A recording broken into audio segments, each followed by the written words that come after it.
Hey guys, welcome back to Combat Arms channel. So in this video I'm going to be doing another reaction style video. This time it's going to be about Royal Marine training, specifically the potential Royal Marines course, which is, if you don't know anything about it, it's kind of like their selection process before they actually go to recruit training or their basic training. So a little bit of background for myself. I served 5 years in the United States Marine Corps. Currently serving in the Army, but when I was in the Marines, I was an infantry Marine. I went to a few courses, basic security guard school.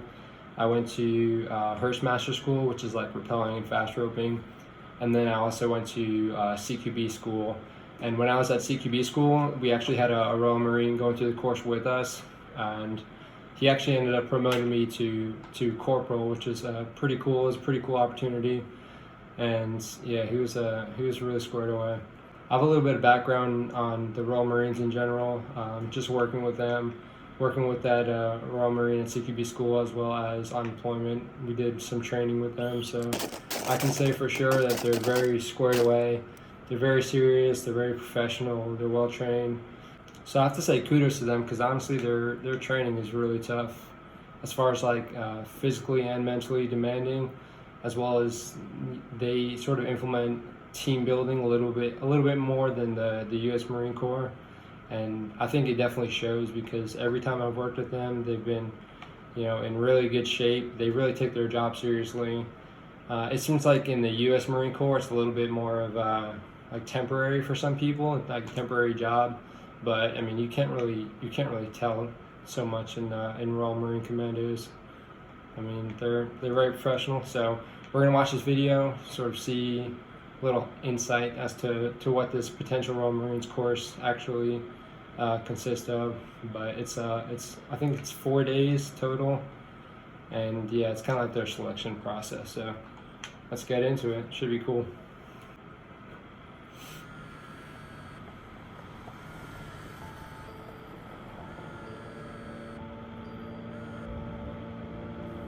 You get it in your head that it's unattainable.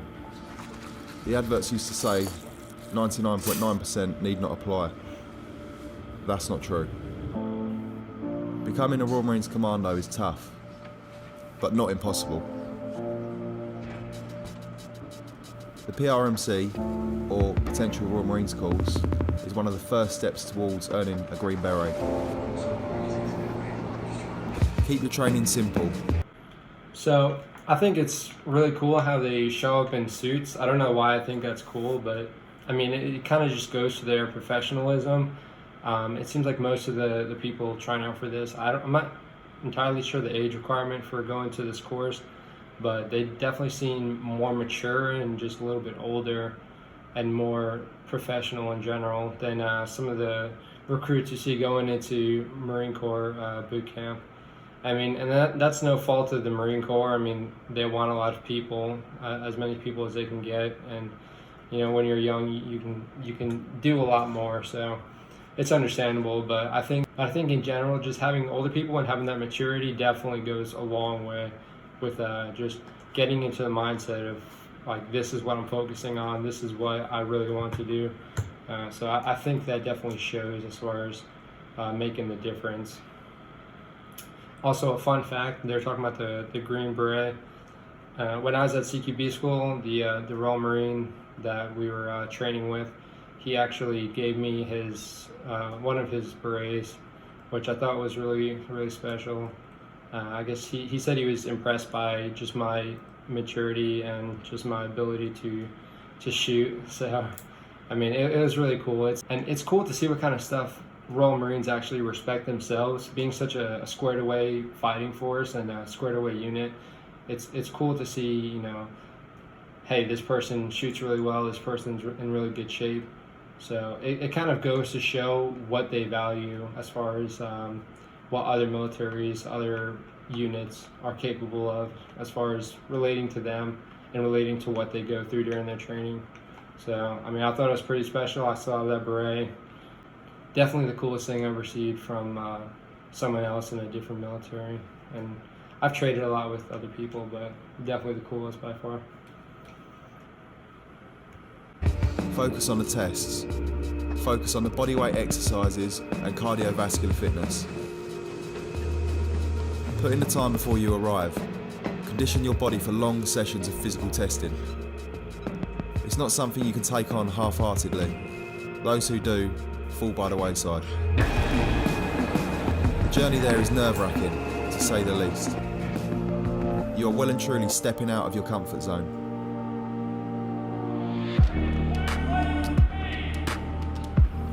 So I'm not sure where it's actually where the course is actually located, but that looked pretty cool. With Marine Corps boot camp, it was in Paris Island, and if you've ever seen it, it's pretty depressing. It's just swampy. It's like South Carolina, as South Carolina as you can get, I think. But yeah, it's not really that cool of an environment to train in. So that looks pretty neat. But it definitely seems like people get to the PRMC in pretty good shape. In Marine Corps boot camp, you have a lot of people who are just generally like overweight.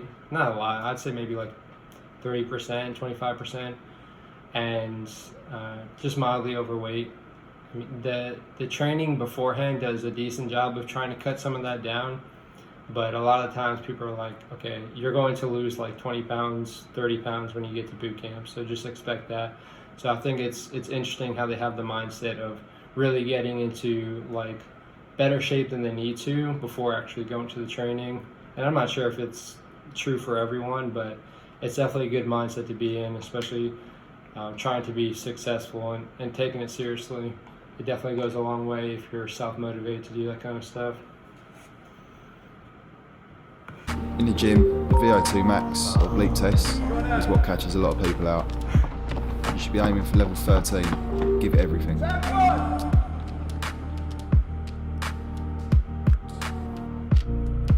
Paying attention and showing enthusiasm here goes a long way with the team. Having the other lads around you is encouraging and pushes you more than you think. You should strive for 60 push-ups, 85 sit-ups and 16 pull-ups. Practice good form or your reps won't be counted. Don't sell yourself short.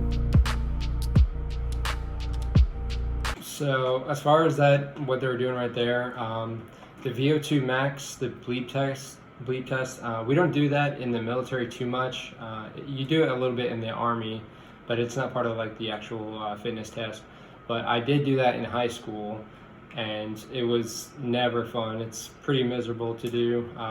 It's not that hard to get to level 13 if you're in like decent shape. However, it's definitely something you need to do beforehand, because if you're not ready for it, it's going to kick your ass mentally. It's definitely going to take its toll. And then you can see with they were explaining, I think it was 60 push-ups and 16 pull-ups. That seems like, well, one, it's a pretty decent amount, but the way they're actually doing it too, actually like in cadence and very slowly, it's much harder. So that's definitely something you need to practice and prepare mentally for, because if you're just doing like just pumping out push-ups, or your form is not good on the pull-ups, then it's not going to get counted, and that's also going to take a toll mentally. Thinking you're going there in better shape, doing more than you can. So it's definitely interesting to see that they actually do it that way. In the pool, you'll be asked to step off a high diving platform, swim 2 lengths and then collect a brick from the bottom. It's a quick and painless session, but showing confidence here is essential. As an amphibious force, we work around water a lot. In training, you'll progress to swimming in clothing, carrying weight.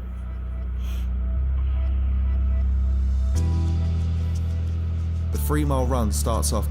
So real quick about the swim test. We do a swim test in Marine Corps boot camp, and it's all in, you just start off in uniform. So at least with Marine Corps boot camp, you definitely need to learn how to swim like pretty well before you get there, or else it's going to be a nightmare. Especially when you put on all the camouflage clothing, and especially boots, it gets a lot heavier. So what they did, they jumped off of a platform. We did something similar with ours. You have to jump off of a 12-foot platform and then swim like 25 yards, which isn't bad. However, when you have the boots on and the camouflage, it gets very heavy. Especially in boot camp, they have like a rack of boots, and you just grab 2 boots and put them on. I think I got like, I had 2 left boots. One was a size 8, and I think the other was a size 13, and I'm a size 11, so it was just a nightmare. So it's kind of goofy when you do it in Marine Corps boot camp, but the swim test is definitely something you need to consider, and theirs looks very similar to ours. Additionally, with ours, you had to drop your gear under the water. You had to go across the pool with your pack, so it kind of builds confidence in your gear. And then you also have to tread water for 4 minutes. So I think what they're doing is very similar to ours. It's not really that challenging, but if you don't know how to swim, you're going to have a bad time. Quite easy. The first half is ran as a group. It's more of a warm-up than anything. The sprint back is a bit cheeky. Give it everything you have. It's only 1.5 miles of work. A good time here will leave a lasting impression. You have 11 minutes and 15 seconds, but aim to be well below this. Where day 1 was meeting physical standards. We also do a 3-mile run. That's pretty much standard for our PT test in the Marines. Except it's interesting how they do the first half as a group. I'm not sure if they normally do that, but then they actually tie in the second half. That's pretty interesting. Especially when you're running in a group, you might not be necessarily running to your comfortable pace. You might be running a little bit faster. So definitely, it's very mentally strenuous when the group releases and you have to do your own pace after you've already done like 1.5 miles. It definitely takes a toll. You'll see who's like mentally resilient and who's not, because it's easy to stay at a certain pace with a group than it is to continue pushing that same pace by yourself. So I think that's pretty interesting that they do that. It definitely is solid and a big mental challenge you also need to consider as far as cardio is involved. Day 2 is all about mental resolve. 1, 2. You've proved that you're fit, but now's your chance to show how much you really want it. You'll be timed around the assault course, then you'll be treated to a determination assessment. You won't know when it's going to end, but stick with it. Believe in yourself, it does end. If you're having doubts, think about what made you sign up in the first place. Take it one obstacle, one session, one day at a time. You're in it together, and you'll get each other through it.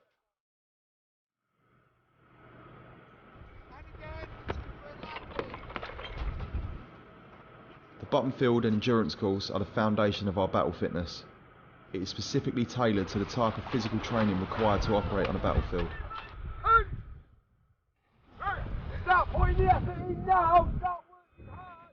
Show me that you want to be here! Prepare to be cold, wet and tired. So they have a very good point there. When they say battle fitness, it's really different from actually just being like generally fit. Like you can be generally fit and just, you know, be good at running, be able to do a decent amount of push-ups and pull-ups. But when you start adding like the uniform and boots and like obstacles, you need to be something we call functionally fit. You need to be functionally fit, and in the U.S. Marines, it's most people are functionally fit, but there's a lot of like beefcake Marines that just get like really big and don't hit cardio as much, or you know, they don't hit cardio as much as they should. So I think being functionally fit, being battle fit is definitely very important, especially if you're going to be doing something as far as infantry or you know, just combat in general. It's very important. So what they have here, it looks like they have like different obstacle courses. I think they said their endurance course, and they look pretty similar to things we do. In the Marines, there's like 3 courses. The obstacle course, we call the O course, which is kind of like the first thing they were doing there, like jumping over walls and stuff. It's pretty simple. You can do it in like 2 minutes. We have the confidence course, which sort of tests your fear of heights, tests how you can work as a team, and just it's not as strenuous physically, I don't think. It's just it definitely tests like your mental resolve. And then we have the endurance course, which is very like battle focused. You tend to have your full uniform. Normally you might have weapons, your helmet, sometimes body armor, and that's just team building and just battle focused stuff. So they have a pretty similar courses, it looks like. So it definitely goes a long way.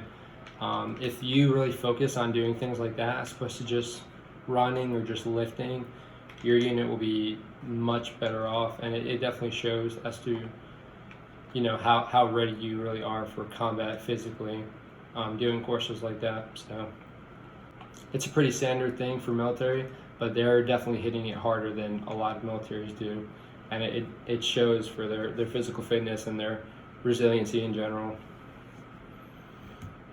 Embrace it. This is the life as a Royal Marines recruit.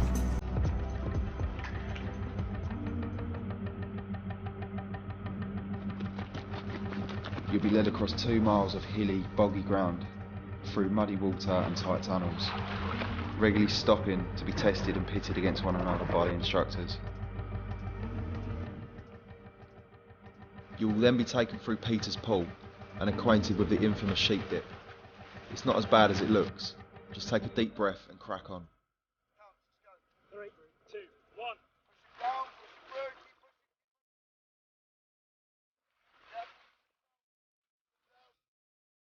This is all to see if you're ready for the rigours of recruit training. So what I noticed here is they're doing a lot of different things to test different people's fears, I feel like. So they're doing things in the water. Some people aren't too comfortable with water.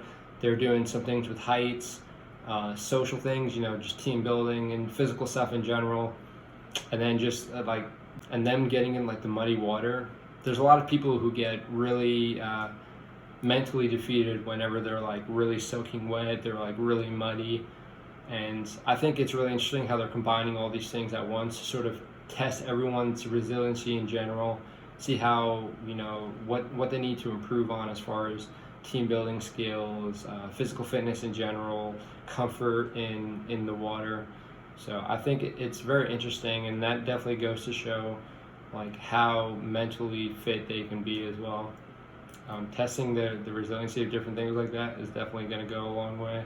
So it's good that they do everything in training, because it's better that they find out what people's weaknesses are, what they need to improve on in training, as opposed to finding out, you know, when things are really serious, that, you know, they're not necessarily prepared for a specific thing. So I think there's a lot of critical thinking that went into the different events that they're actually doing.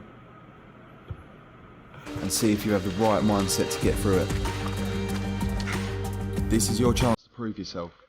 It's going to be hard, but if it wasn't, then it wouldn't be worth doing. It's a great feeling to pass your PRMC. You are now invited to train to become a Royal Marines Commando. The friends you'll make here will likely be with you in recruit training and stay with you for life. Only 32 weeks of training now stands between you and a green beret. Yeah, and that's pretty crazy too, how they have 32 weeks of training. Even Marine Corps boot camp and infantry training. Marine Corps boot camp is 13 weeks when I went through, and then you have 2 months of infantry training. So them actually combining everything into 32 weeks is it must be pretty grueling. I feel like that would take a big toll, but it's very beneficial for them to do the PRMC as a selection process.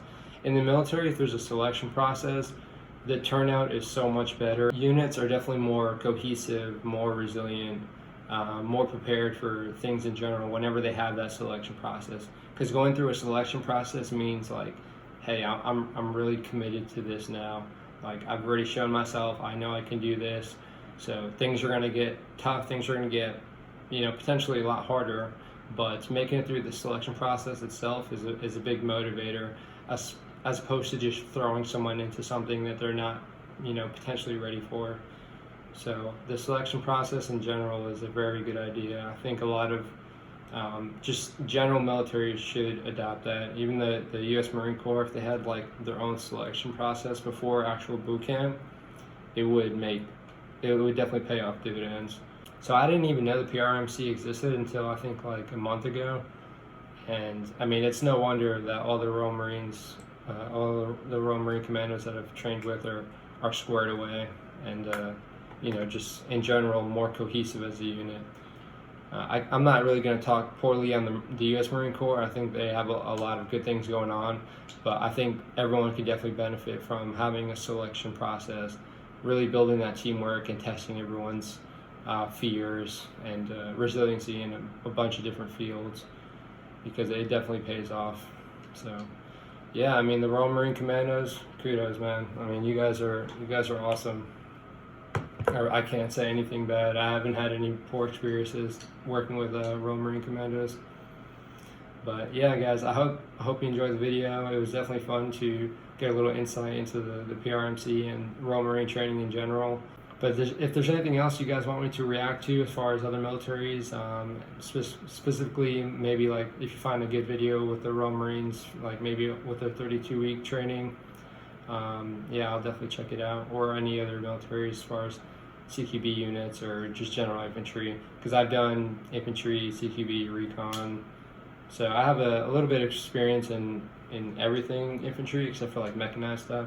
So it's definitely cool to see how other people train. It's really interesting, and it really does go to show, especially with their reputation. The Royal Marines are solid. So, all right, guys. I hope you enjoyed it. I'll see y'all later.